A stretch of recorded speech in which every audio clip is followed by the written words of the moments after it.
CMEA Jazz Festival here at radio station KSDS in the City College campus. I'm J. Otis Williams. I'll be your host. I'm from Jazz 88.3. And before I get into any details and stuff about what we're doing, this place is empty. And if some of you guys were here last year, I really put on a big hoorah about the place being empty. Now, I want to ask some of you students out there, how many people did you tell? How many of your parents came? I mean, look at this place is empty. The parents are outside, and you're in here. That's a little backwards, isn't it? However, these students don't play until 1 o'clock, so they're here to support. Well, I understand that. That's not my point. That's not the point.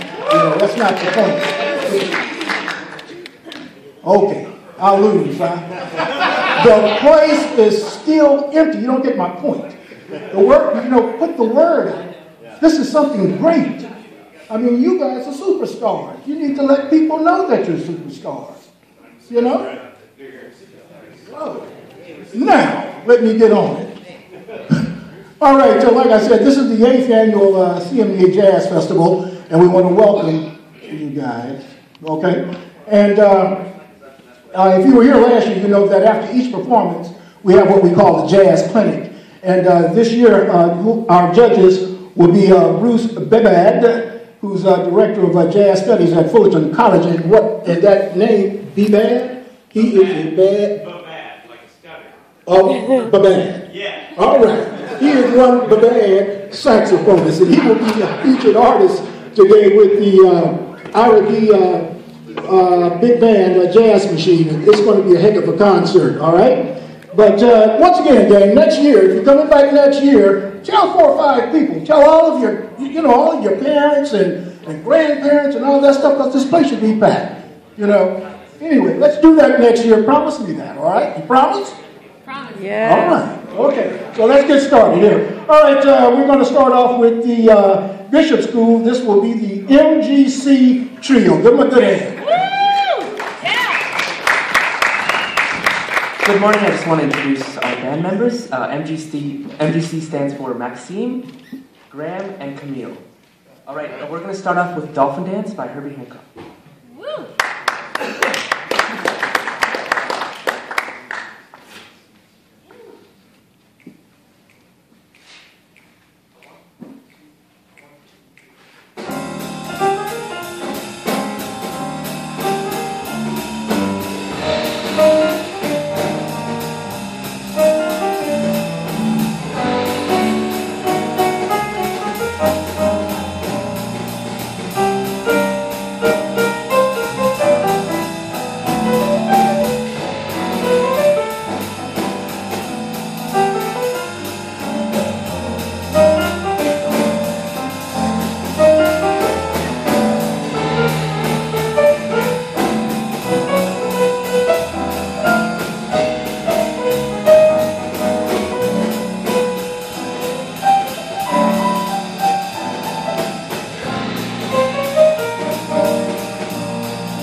Thank you.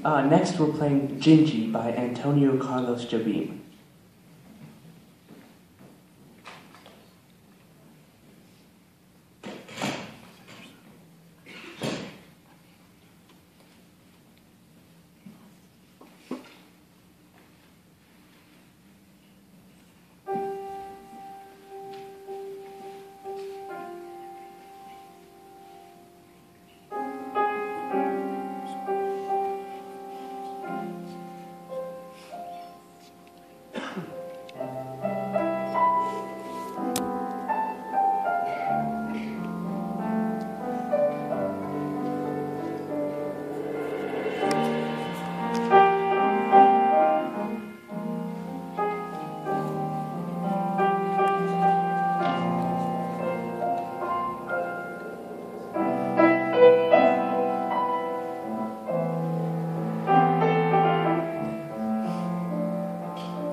like the MGC trio. A familiar people should have heard that. These kids are fantastic. All right, at this time we'll call Bruce Bennett up, and along with Derek Cannon, who's the director of jazz and Afro-Cuban studies at Grossmont College, and he's one heck of a trumpet player too, I'll tell you. Also, we have Justin Grinnell, who's at Grossmont College, and he is a professional bass player, and these cats are dynamite. I mean, not only are they educators, but they're dynamite artists, and they'll just give these cats up here some pointers, and things will be cool. But, wasn't they fantastic? Yeah! So next time, we need to share this with a lot of people. You know what I mean? I'm not getting on your backs, believe me, I'm not. But this needs to be shared, my man. That's right. Right on? We're together then, huh? All right.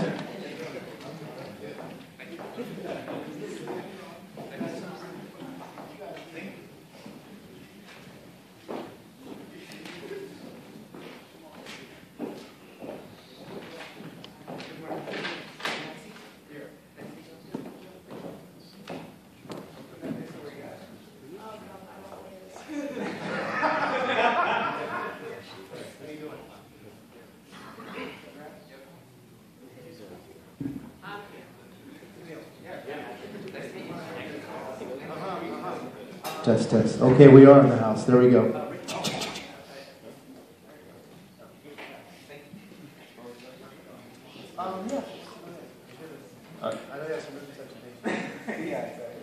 All right, well, I am Justin Grinnell, as he announced.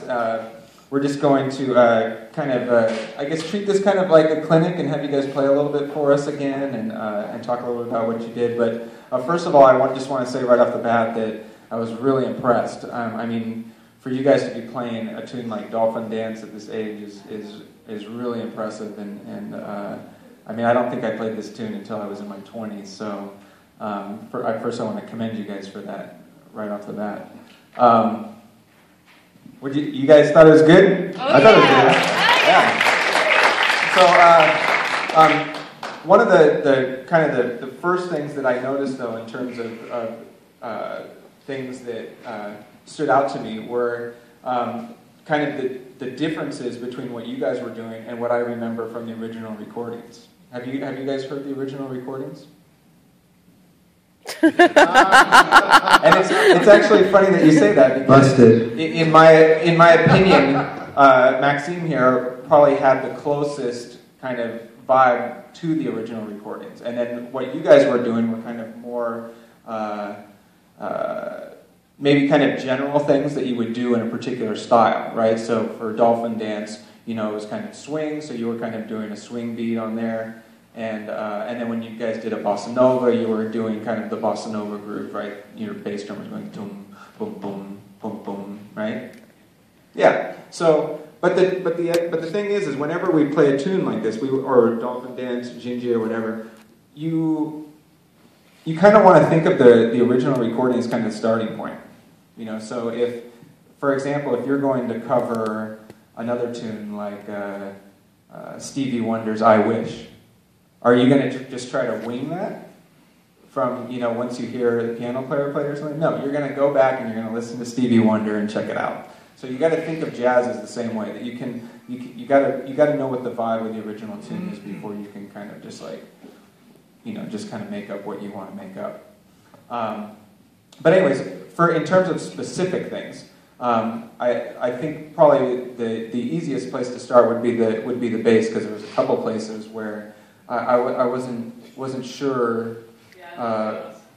Yeah. So I want to take her home. So why don't we just start by you kind of telling me where you feel like you don't feel comfortable. Well, as I said, I don't really play bass, so that's a complication. Okay, so what instrument do you play? I don't really. Oh, get out. Well, I just heard you play the bass, so as far as I'm concerned, you're a bass player. I took guitar lessons for a while.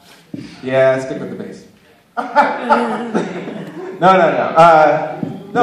fact, she is a theater tech person, and she was like caught up on those wires back there, and Maxim said, "Are you busy?" Nice. Well, I'm glad you could be here because it helped. But like in general, there's just a couple of things stylistically that I think you should pick up. So, for example, when there's a swing beat, right? When he's going ding, ding, da ding, ding, da ding, what are you going to be doing? Which is what on the bass? Could you show me or perform it? He's going ding, ding, ding. Yeah. I guess I would go ding. I don't know. No, so you actually can play something a little bit simpler. So what you would play actually, and this is like in the case of Dolphin Dance, you could play what's called a walking bass line. And what that is just playing quarter notes. Right? So 1, 2, 3, 4, doom, doom, doom, doom, doom, doom. So whenever he starts playing that swing feel, that should be kind of your starting point. Do you want to try doing that a little bit on Dolphin Dance for a second? Do you guys want to? Yeah.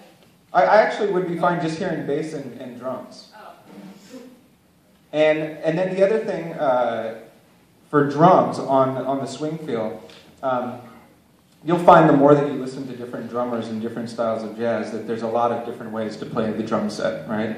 And one of the things that I noticed that you did a lot when you were playing a swing beat was that you would kind of play the bass drum a lot with your right foot, right?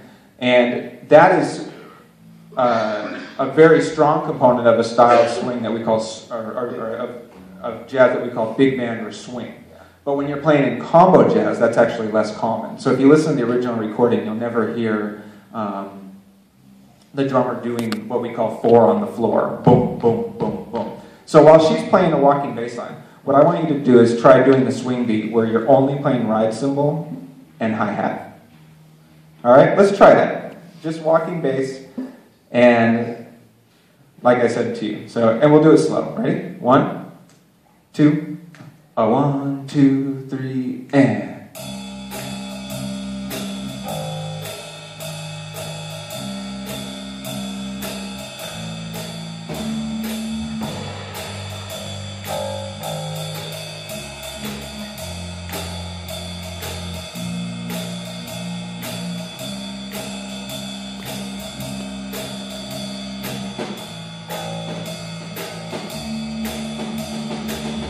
Yeah, that's excellent. So that's excellent. And that's, for both of you, that's already much closer to the style, right? Where you have a walking quarter note pulse, and then you have this kind of more cymbal-heavy kind of groove where your time is more about your ride cymbal than the bass drum. And that's what sets jazz way apart from other styles of music, right? That keeping time is more about what you're doing on the cymbals and the hi-hat, as opposed to what you do on the bass drum, like if you're playing rock or pop, right? Boom, boom, boom, boom, boom, right? We kind of want to avoid that when we're playing swing. Yeah, do you want to add something? Just a couple of things. Graham, right? Do you know the forms of these songs? You know could you hum the melodies of the songs you played today? Okay. The reason why I'm asking is one of the things I'm big on is communication, especially when you have a small group like this, visual communication. And the two of you barely even looked at each other during the whole entire performance.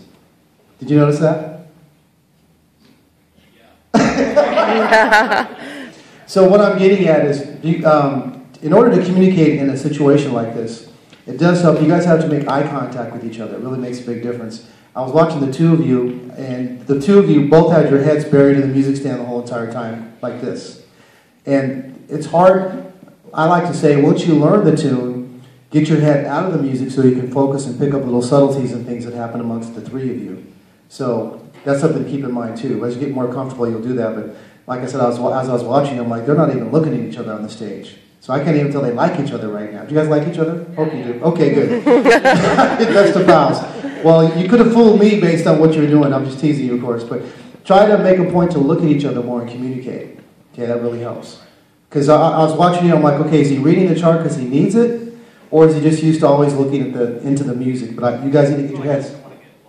Okay, so that's a good point, because I say this when it comes to forms. And Dolphin Dance is a great tune. I love that tune. And like Justin was saying, I never played that tune until I was in college. So we commend you for playing material like that.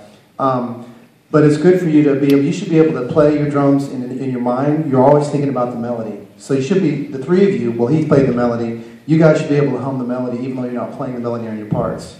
And that also helps to keep you kind of grounded to the form.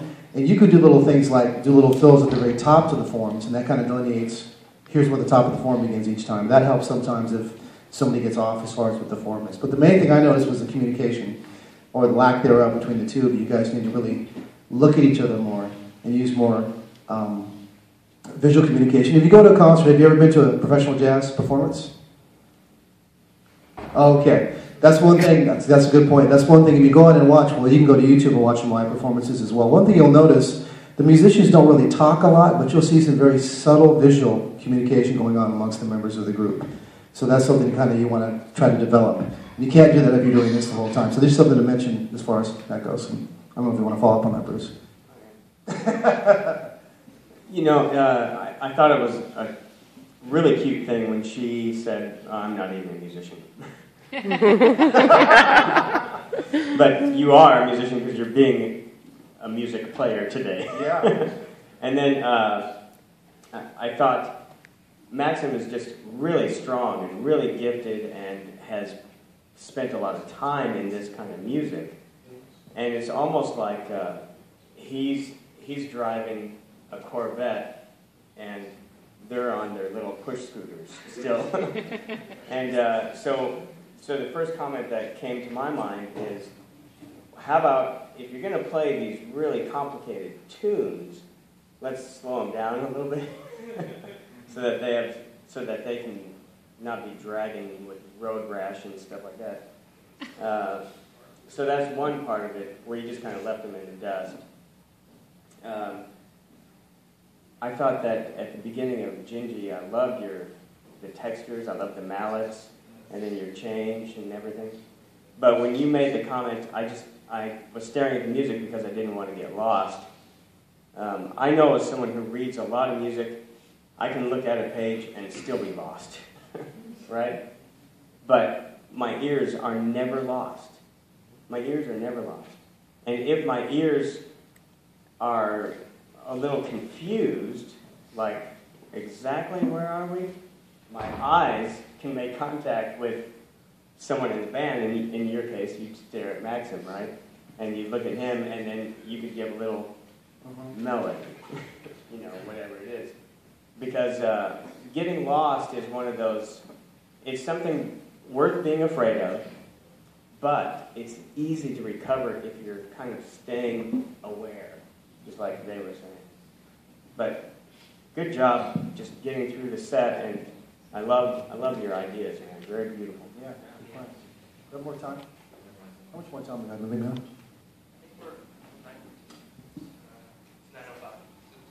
I have a little thing to add, actually.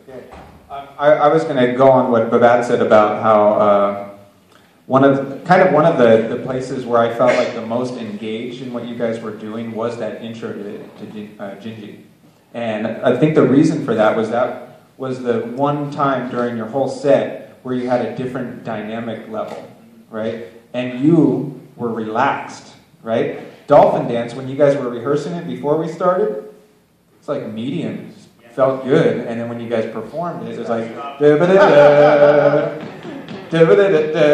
Sold to the lady with blue hair. Right? So I think what happened in Gingy was, and this happens a lot, you know, I hear this in all levels of musicians actually, when you play a ballad or you play something that you think is kind of mellow, all of a sudden you start hearing kind of like amazing musical things happening, you know, in terms of dynamics, or in terms of virtuosity sometimes. I hear people play stuff during a ballad that they almost wouldn't feel comfortable playing if it was a really fast tempo.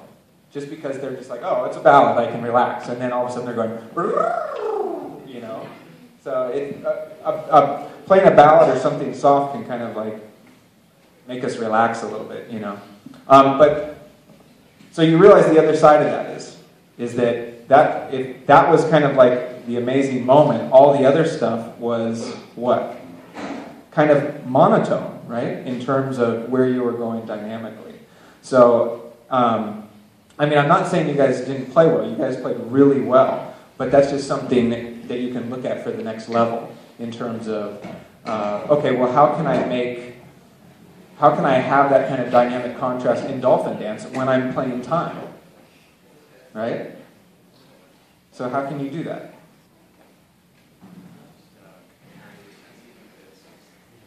Of the what?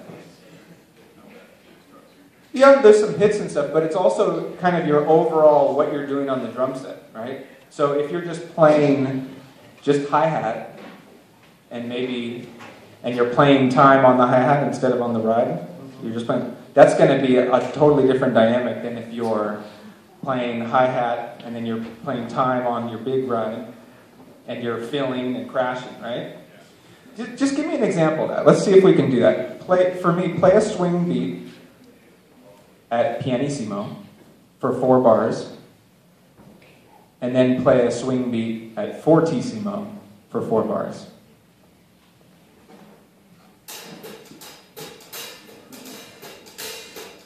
Right. I think you can be quieter. Yeah, try.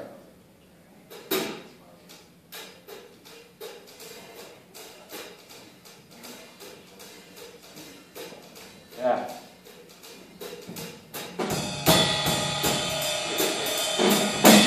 More.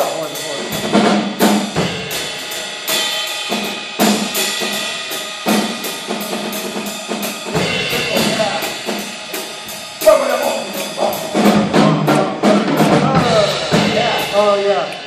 Cool. So this is, I mean, already right there, huge dynamic contrast, right? And I think this is easier for the bass player, you know, to just play quiet or play loud like that. I think it's, for some reason, it's harder for a drummer to remember that you can play everywhere from there to there and in between. And this is something, sorry. I was going to say really quickly, too. Something else to think about as far as the ride cymbal. You play the same ride cymbal for every section of the solo. Try switching by